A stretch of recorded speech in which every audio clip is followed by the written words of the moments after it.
कृष्णा। नमो नारायण। बोलो श्री भगवान विष्णु भगवान की जय हो। श्री वृंदावन बाके बिहारी लाल की जय। श्री शालिग्राम भगवान की जय हो। भक्तों, आषाढ़ महीने की शुक्ल पक्ष की जो एकादशी पड़ती है उसे देवशयनी एकादशी कहा जाता है। देवशयनी एकादशी को विभिन्न नामों से भी जाना जाता है। हरिशयनी एकादशी, पद्मनाभ एकादशी, त्र्यंबक एकादशी, शयनी एकादशी, देव पद्म एकादशी, पद्मा एकादशी, महिषी एकादशी, शयन एकादशी और भीम 11 भी कहा जाता है। इन सभी नामों का उपयोग विभिन्न क्षेत्र और धार्मिक ग्रंथों में होता है, लेकिन इन सभी का एक ही महत्व है जो भगवान विष्णु की शयन की स्थिति और उसकी पूजा के संबंधित है। लोग जानते हैं देवशयनी एकादशी का महत्व, पूजा विधि, व्रत नियम और पौराणिक कथा है। देवशयनी एकादशी, जिसे हरिशयनी एकादशी या पद्मनाभ एकादशी भी कहा जाता है, हिंदू धर्म में विशेष महत्व रखती है। आषाढ़ शुक्ल की पक्ष की एकादशी से भगवान विष्णु 4 महीने के लिए क्षीर सागर में निद्रा, योग निद्रा में चले जाते हैं। यह समय चातुर्मास भी कहा जाता है। देव प्रबोधिनी एकादशी तक चलता है और इस व्रत के पीछे कई पौराणिक कथाएं और धार्मिक मान्यताएं भी है। पौराणिक कथा के अनुसार प्राचीन काल में माधंता नाम का एक धर्मिष्ठ राजा रहता था। उसके राज्य में 1 वर्ष तक वर्षा नहीं हुई, जिससे राज्य में सूखा पड़ गया और प्रजा दुखी हो गई। राजा ने मुनि अंगारा से परामर्श लिया और मुनि अंगारा ने राजा को देवशयनी एकादशी का व्रत करने का सुझाव दिया। राजा ने इस व्रत पालन किया और इसके बाद राज्य में वर्षा होने लगी और प्रजा फिर से सुखी और समृद्ध हो गई। दूसरी कथा है महाबली बलि की कथा। त्रेता युग में अयोध्या के राजा महाबली ने अपने राज्य में असुरों के प्रकोप से मुक्ति पाने के लिए वशिष्ठ मुनि से परामर्श लिया। वशिष्ठ मुनि ने उन्हें देवशयनी एकादशी का व्रत करने की सलाह दी। महाराज बलि ने अपने परिवार और प्रजा के साथ मिलकर इस व्रत का पालन किया, जिससे भगवान विष्णु की कृपा प्राप्त हुई और असुरों का विनाश हुआ। इस व्रत की पूजा विधि कैसे करते हैं? प्रातः काल स्नान करके स्वच्छ वस्त्र धारण करें और व्रत का संकल्प लें। भगवान श्री विष्णु की पूजा करें। भगवान विष्णु की मूर्ति या तस्वीर के सामने घी का दीपक जलाएं। पंचामृत, दूध, दही, घी, शहद और शक्कर से अभिषेक करें। तुलसी दल, फूल, धूप, चंदन, फल, मिठाई आदि अर्पित करें। विष्णु सहस्त्र नाम का पाठ करें। भगवान विष्णु के 1000 नामों का पाठ करके ओम नमो भगवते वासुदेवाय मंत्र का जाप करें। भजन और कीर्तन कर भगवान के सामने करें। निर्जल व्रत रखें। अगर आपसे बन सके तो निर्जल व्रत रखें, अर्थात पानी भी न पिए, और स्वास्थ्य के कारण न संभव हो तो फलाहार कर सकते हैं। रात्रि जागरण करके भगवान विष्णु को ध्यान और भजन कीर्तन करें। व्रत का पारण द्वादशी के दिन व्रत का पारण करें और ब्राह्मणों को भोजन कराए, दान दें। व्रत का विशेष महत्व है। एकादशी व्रत करके व्यक्ति को पापों से मुक्ति मिलती है और भगवान विष्णु की कृपा प्राप्त होती है। इस व्रत के विधिवत पूर्वक करने से जीवन में सुख, समृद्धि और शांति बनी रहती है। चातुर्मास व्रत की शुरुआत भी इसी दिन से होती है, जो 4 महीने तक चलती है, और भगवान के भक्त कोई न कोई व्रत संकल्प लेके उसे 4.5 महीने तक व्रत का पालन करते हैं। कहा जाता है कि श्री हरि विष्णु की विशेष आराधना करनी चाहिए।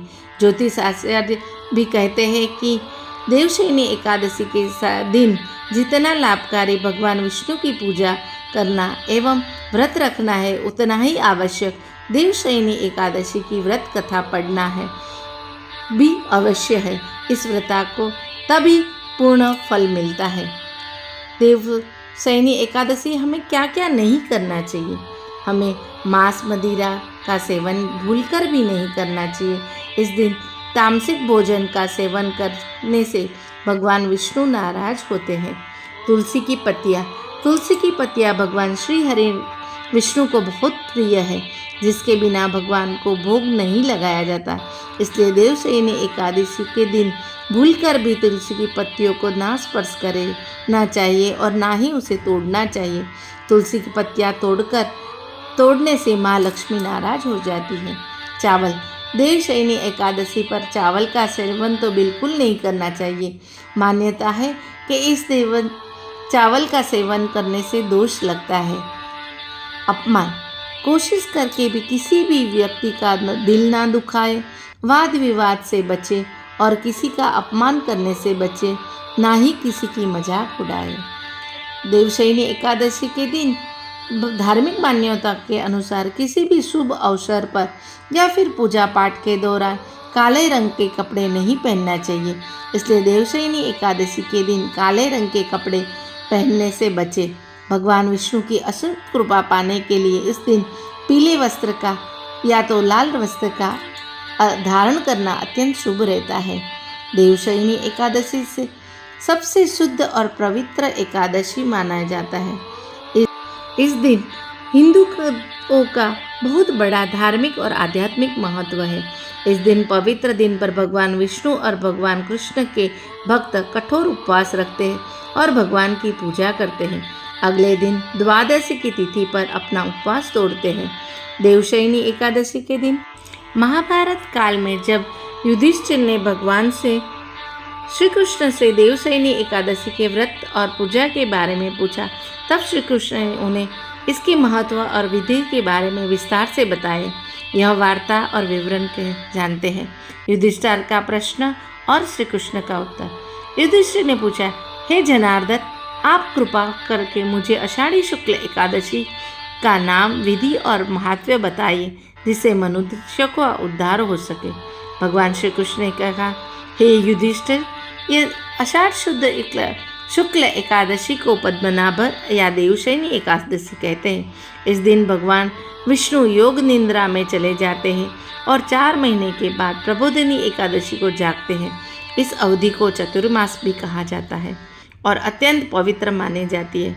देवशयनी एकादशी का व्रत करके मनुष्य का सभी पापों नष्ट हो जाते हैं और मोक्ष की प्राप्ति भी होती है। देवशयनी एकादशी से चातुर्मास की शुरुआत होती है, जो 4 महीने एक पवित्र समय माना गया है। इस अवधि में भगवान विष्णु योग निद्रा में चले जाते हैं। चातुर्मास के दौरान कुछ विशेष नियमों और परंपरा का पालन किया जाता है, जिनमें से एक है कि शुभ कार्यों को इस समय दौरान स्थगित कर दिया जाता है। जैसे कि हम चातुर्मास में किस कार्यों को करने का निषेध है। विवाह। इस अवधि में विवाह जैसे मांगलिक कार्य नहीं किए जाते। गृह प्रवेश। नए घर में गृह प्रवेश और अन्य गृह कार्य स्थगित भी रहते हैं। उपनयन संस्कार। जनेऊ संस्कार या उपनयन संस्कार भी इस समय में नहीं किए जाते हैं। अन्य धार्मिक समारोह। अन्य मांगलिक धार्मिक समारोह जैसे मुंडन संस्कार, अन्नप्राशन भी इस समय नहीं किए जाते हैं। चातुर्मास का धार्मिक महत्व है क्योंकि इस चातुर्मास के दौरान आध्यात्मिक साधना, चातुर्मास को विशेष आध्यात्मिक साधना और तपस्या के लिए आदर्श समय माना गया है। इस समय साधक भगवान विष्णु की भक्ति, ध्यान और धार्मिक अनुष्ठानों में लीन रहता है। व्रत और उपवास करते हैं। इस अवधि में विभिन्न व्रत और उपवास किए जाते हैं। विशेषकर एकादशी का व्रत का पालन बड़ी श्रद्धा के साथ किया जाता है। इस समय दौरान दान और सेवा। चातुर्मास के दौरान दान, पुण्य और सेवा के कार्य भी विशेष महत्व होता है। गरीबों और ब्राह्मण को दान देना, अन्न दान करना, वस्त्र दान करना आदि सारा पुण्य कार्य बना गया है। समस्त पृथ्वी का दान करो या देवशयनी एकादशी करो, दोनों का महत्व सरीखा ही ऐसा बताया जाता है।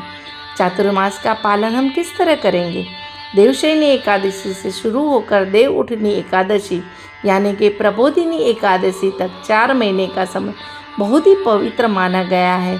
इस दौरान कई धार्मिक और आध्यात्मिक विधियों का आयोजन होता है। भक्त अपने जीवन को शुद्ध और संयमी बनाने का प्रयास करता है।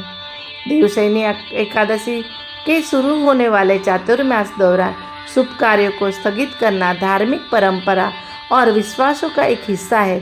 इस समय हमें धार्मिक साधना, तपस्या और भक्ति में लीन होना चाहिए, अपने आप को समर्पित करना चाहिए, जिससे व्यक्ति की आध्यात्मिक उन्नति हो सके और भगवान विष्णु की कृपा प्राप्त हो सके। जानते हैं एकादशी का महत्व क्या है? एकादशी व्रत का उल्लेख विशेष रूप से पुराणों और स्मृतियों में किया गया है। विशेषकर विष्णु पुराण, पद्म पुराण, स्कंद पुराण में एकादशी का व्रत का विस्तार से वर्णन किया गया है।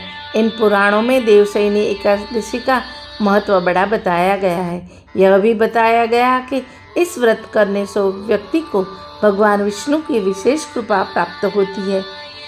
श्रीमद् भगवद गीता में भगवान विष्णु श्री कृष्ण ने अपने विभूतियों और महिमा का विस्तृत वर्णन किया है और एक देवशयनी एकादशी का महत्व और महिमा और पुराणों में वर्णित है। इस प्रकार यह मान्यता है कि भगवान की विशेष कृपा पाने के लिए श्री हरि नारायण की सेवा करें।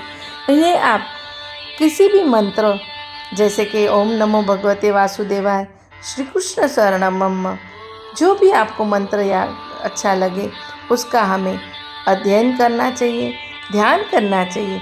मित्रों, आपको अगर मेरी ये जानकारी अच्छी लगी हो तो लाइक कीजिए, शेयर कीजिए, सब्सक्राइब कीजिए। जय श्री कृष्ण।